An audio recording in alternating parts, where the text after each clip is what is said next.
Creatures of the Night. This is something I mentioned a while back that I was going to be starting up a little bit. On Tuesdays or Thursdays, I really don't care. It depends how I feel. I'm going to be doing throwback Tuesday, throwback Thursday, whatever. So basically, I'm just going to go through I'm going to do some classic album reviews, like some old school stuff, some classic metal, classic rock, whatever. Any older reviews will be on those throwback days. So there's something I haven't really talked about that much on this channel, and it's something I actually do have quite an appreciation for, and that's hair metal. Hair metal being stuff in the 80s mostly, Whitesnake, Europe, Poison, that kind of stuff.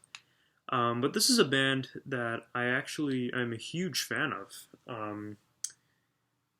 So we're gonna start off with this whole hair metal thing. I'm gonna do a few hair metal albums and on these throwbacks, just because I feel like hair metal deserves some recognition. This band is Skid Row, and their self-titled album. These guys were one of the hair metal bands that I was actually able to take seriously. There were a few others, obviously, but they really weren't just your ordinary hair metal band. Although they were quite the fun band, like most hair metal bands are. Every now and then you'd hear them break down into more serious, heavier driven tracks.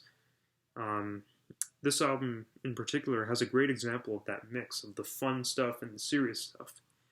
This album starts off at a pretty fun and exciting introduction. We start off with the song Big Guns, which is a pretty awesome track, honestly. It's got that glam slash hair metal sound, but it does have a bit of a rough edge to it with hard and heavy guitar riffs and a soaring guitar solo. It's really the lyricism and the vocals of this track that give it that hair metal texture, I guess you can say. Other songs such as Sweet Little Sister and Can't Stand the Heartache show the glam metal with a harder and heavier edge in the mix as well. Although Can't Stand the Heartache seems to lean more towards the hair metal feel. Again,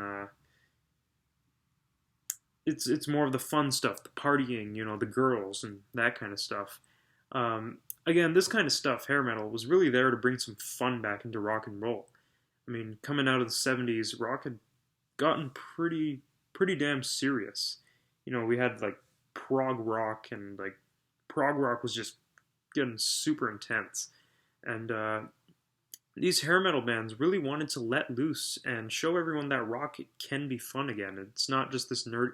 Not knocking prog rock. I love prog rock, but it can get a little nerdy at times, even prog metal. But at the same time, with that fun, they're able to add this hard and heavy edge incorporated into the music, especially on this album.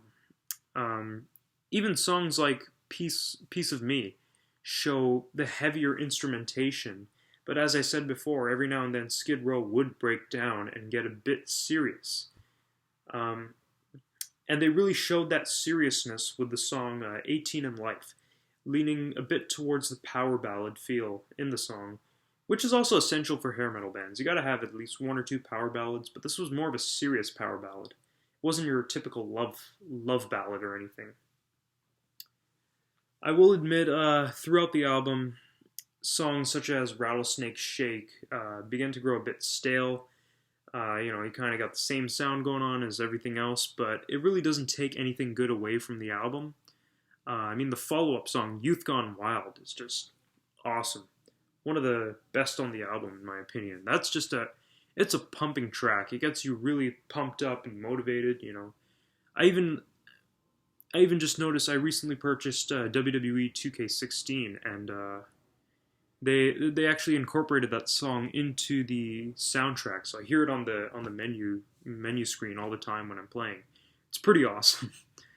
But yeah, this again, I don't have too much else to say about this album. It's a really great example on what hair metal should be, and Skid Row did quite an awesome job on this album. And in general, it's an enjoyable album to listen to. You got your fist up, you're banging your head, you're enjoying it, and it's fun. You let loose. It takes you away from all the stress in life and all the reality, and you just feel young again listening to this kind of stuff. It's great, really.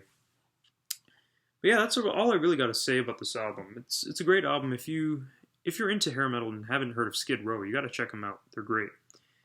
But yeah, thank you guys for watching Creatures of the Night.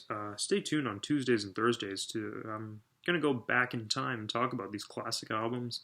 There's also that Metal Albums I Recommend series. That's second episode is still in the works, but it will be up soon. And yeah, stay tuned. January is going to be a good year for metal, so there's a lot of new stuff coming out that I'm going to be reviewing as well. So stay tuned. Honestly, it's going to be fun. It's going to be one hell of a ride. And speaking of hell of a ride, this album is one hell of a ride. Thank you guys for watching Creatures of the Night. You guys have been there through thick and thin, so rock on.